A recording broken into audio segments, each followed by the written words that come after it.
നമസ്കാരം. Post card ഓൺലൈനിലേക്ക് സ്വാഗതം. Martin, ആഗോള അയ്യപ്പ സംഗമം സെപ്റ്റംബർ 20 നടക്കാനിരിക്കുകയാണ്. ശരിക്കും ഇപ്പോൾ ഇടതുപക്ഷ സർക്കാരിന്റെ ഈ ഒരു നടപടി ശരിക്കും പ്രായശ്ചിത്തമാണോ? പ്രായശ്ചിത്തം എന്നല്ല, ഹിന്ദു വോട്ടാണോ? ഹിന്ദു വോട്ട് തന്നെയാണ് മെയിൻ ലക്ഷ്യം. കാരണം വെച്ചാൽ 2018 വിധി വന്നതിന് ശേഷം നമുക്കറിയാം ഇവിടെ നടന്നത് എന്തൊക്കെയാണെന്നുള്ളത്. അല്ല, സർക്കാർ സ്ത്രീപക്ഷ ആ ഒരു സ്ത്രീ പ്രവേശനത്തെ അനുകൂലിച്ചുകൊണ്ടായിരുന്നു സർക്കാരിന്റെ ഒരു നയം. അപ്പം അന്ന് അവർ നവോത്ഥാനം നടപ്പിലാക്കുന്നു എന്നുള്ള രീതിയിലൊക്കെയായിരുന്നു അവരതിനെ പോർട്രേ ചെയ്തിരുന്നത്. പക്ഷെ പിന്നീടാണ് അതിന്റെ ഒരു പ്രശ്നങ്ങൾ CPM-ന് മനസ്സിലായി, LDF അത് മനസ്സിലായത്. കാരണം 2019 തെരഞ്ഞെടുപ്പിൽ വലിയ തോതിൽ തോൽക്കേണ്ടി വന്നു. അവർ പ്രതീക്ഷിക്കാത്ത രീതിയിൽ അതിന് വലിയൊരു തോൽവി ഉണ്ടാകേണ്ടി വന്നു. മാത്രമല്ല അവരുടെ തന്നെ UDF-ന് ഗുണമാവുകയും ചെയ്തു. മാത്രമല്ല അവരുടെ കുറെ വോട്ടുകൾ, അതായത് ഹിന്ദു വോട്ടുകൾ, പ്രത്യേകിച്ച് ഈഴവ വോട്ടുകൾ കൂടുതലായിട്ട് മാറിപ്പോകുന്ന അവസ്ഥ ഉണ്ടായി. മാത്രമല്ല BJPക്ക് വലിയൊരു വേരോട്ടം ഉണ്ടാക്കുന്ന ഒരു സംഭവമായിരുന്നു അത്. അതിനുശേഷമായിരുന്നു സർക്കാർ അതിന് റീതിങ്ക് ചെയ്യാൻ തുടങ്ങിയത്. ആ സമയത്ത് തന്നെയാണ്, അതായത് ഈ ഒരു ഇലക്ഷന് ശേഷമാണ് പിന്നീട് അന്നത്തെ പാർട്ടി സെക്രട്ടറി കോടിയേരി ബാലകൃഷ്ണൻ എല്ലാ വീടുകളിലും കയറി ഞങ്ങൾക്ക് തെറ്റുപറ്റിപ്പോയെന്നുള്ള പല സംഭവങ്ങൾ അന്ന് ഉണ്ടായിരുന്നു. അപ്പം ആ ഒരു സംഭവത്തിന് ശേഷം പിന്നീട് വലിയ സംഭവ വികാസങ്ങളൊന്നും ഉണ്ടായില്ലെങ്കിൽ പോലും ഈ ഒരു വിശ്വാസത്തിന്റെ ഒരു പ്രശ്നം എന്താണെന്ന് വെച്ചാൽ അതൊരിക്കൽ മുറിവേറ്റ് കഴിഞ്ഞാൽ പിന്നെ അതൊരു മുറിവായിട്ട് തന്നെ കിടക്കുന്നുള്ളതാണ് ഇതിന്റെ ഒരു പ്രധാന പ്രശ്നം. അതുകൊണ്ട് തന്നെ പലപ്പോഴും അതുവരെ CPM-നെ സപ്പോർട്ട് ചെയ്തിരുന്ന, LDF-നെ സപ്പോർട്ട് ചെയ്തിരുന്ന ആ ഹിന്ദു വോട്ടുകൾ കാര്യമായിട്ട് അവർക്ക് നഷ്ടപ്പെട്ടു. തീർച്ചയായിട്ടും മറ്റു വോട്ടുകൾ പിടിക്കാനാണ് സത്യത്തിൽ അത് വ്യഗ്രതയോടുകൂടി അതെ അന്നത് സർക്കാർ ഉദ്ദേശിച്ചിരുന്നത്. ഹിന്ദു വോട്ടുകൾ പോയാലും കുഴപ്പമില്ല, ഇപ്പുറത്ത് മുസ്ലിം വോട്ടുകൾ പിടിക്കാമെന്നുള്ളൊരു നിലയിലായിരുന്നു അവർ അതിനെ കണക്കൂട്ടിയിരുന്നത്. പക്ഷെ അത് സാധിച്ചില്ല. പിന്നീട് അത് മുസ്ലിം ലീഗിനെ അല്ലെങ്കിൽ മുസ്ലിം വോട്ടുകൾ കാര്യമായി ഇപ്പുറത്തോട്ട് ചേർക്കാൻ അവർക്ക് പറ്റില്ല എന്നുള്ളതാണ് അതിനകത്ത് ഏറ്റവും വലിയ അവർക്ക് പറ്റിയ പരാജയം എന്ന് പറയുന്നത്. കേരളത്തിന്റെ സാമൂഹിക അവസ്ഥ അല്ലെങ്കിൽ അവസ്ഥിതി അവർക്ക് കാര്യമായിട്ട് പിടികിട്ടിയത് ആ ഒരു ഇൻസിഡന്റോട്.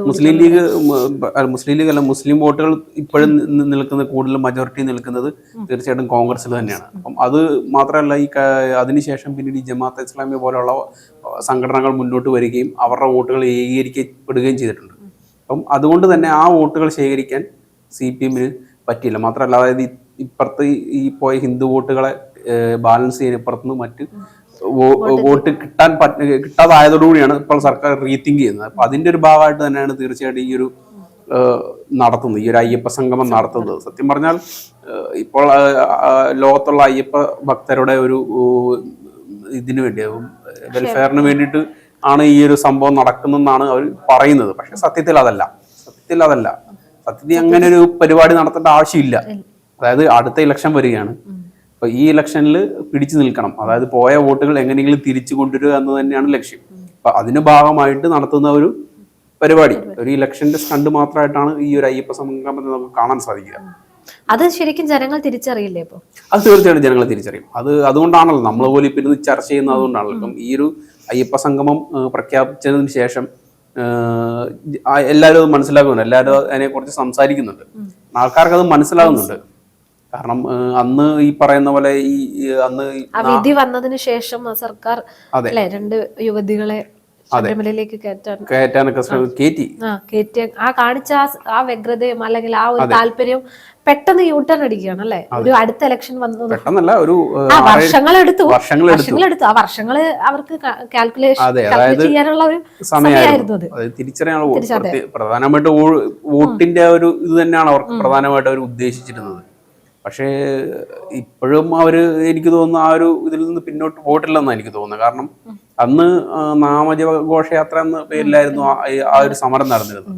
പക്ഷെ അതിനെതിരെ വനിതാ മതിൽ ഒക്കെ കെട്ടിയിട്ടാണെന്നത് അതിനെ പ്രതിരോധിക്കാൻ ശ്രമിച്ചത്. അങ്ങനെ പ്രതിരോധിച്ചവരാണ് ഇപ്പോ പുതിയ അയ്യപ്പ സംഗമം നടത്തുന്നത്. അപ്പൊ അതിന് സർക്കാരിന്റെ ഭാഗത്ത് പല ന്യായങ്ങളും ഉണ്ട്. കാരണം ഒരുപാട് സർക്കാരിന് അത് പറയേണ്ടി വരും. കാരണം ഇതൊരു പൊതുപരിപാടിയാണ്. പ്രത്യേകിച്ച് ഈ അയ്യപ്പ ആ ഒരു കാലഘട്ടം എന്ന് പറയുന്നത്, ഒരു മകരവിളക്ക് കാലഘട്ടം എന്ന് പറയുന്നത് ഒരു പൊതുസംഗതിയാണ് കേരളത്തിൽ. അതിന് ജാതിയോ മതമോ ഒന്നുമില്ല അതിന്. അപ്പം അങ്ങനെ ഒരു സംഭവത്തിലേക്ക് ഇവരിതിനെ കൊണ്ടുവരുമ്പോഴത്തേനും സർക്കാരിന് ലാഭങ്ങളുണ്ട് ഒരുപാട്. കാരണം സർക്കാരിന്റെ ഒരു പ്രധാന ഒരു വിഭാഗമാണ് ഈ പറഞ്ഞ ദേവസ്വം ബോർഡ് എന്ന് പറയുന്നത്. അതിലൊരു പ്രധാന ദേവസ്വം ബോർഡാണ് തിരുവിതാംകൂർ ദേവസ്വം ബോർഡ്.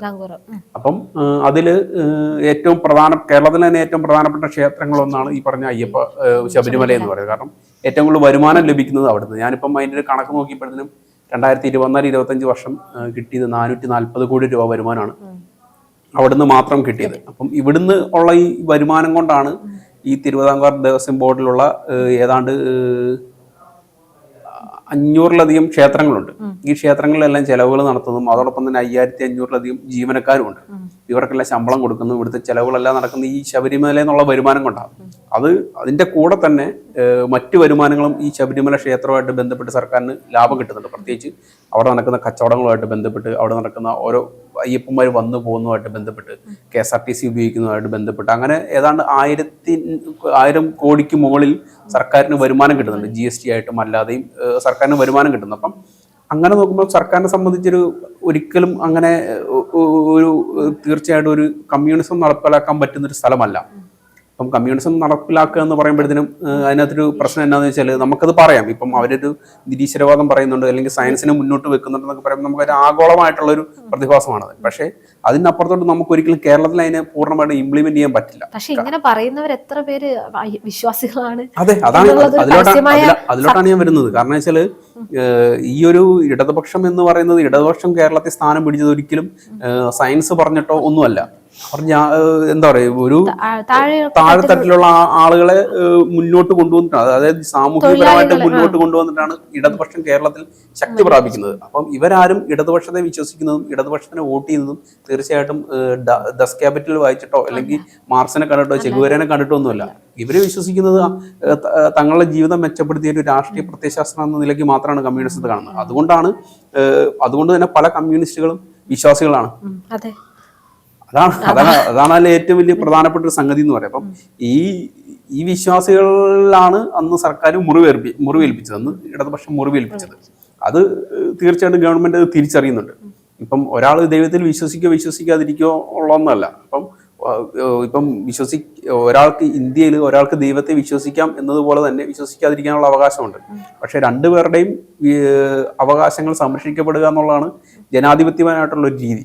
മറ്റുള്ളവരുടെ വിശ്വാസത്തെ അടിച്ചമർത്തിക്കൊണ്ട് തങ്ങളുടെ വിശ്വാസങ്ങളെ മുന്നോട്ട് കൊണ്ടുപോകാൻ പറ്റില്ല. അവിടെയാണ് സർക്കാരിന് തീർച്ചയായിട്ടും തിരിച്ചടി കിട്ടിയത്.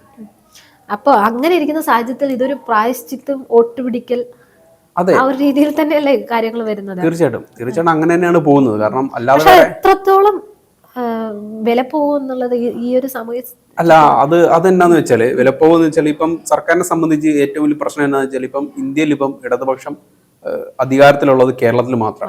ബംഗാളിൽ പോയി, ത്രിപുരയിൽ പോയി, ബാക്കിയുള്ള എല്ലായിടത്തും പോയി, പല സ്ഥലത്തും.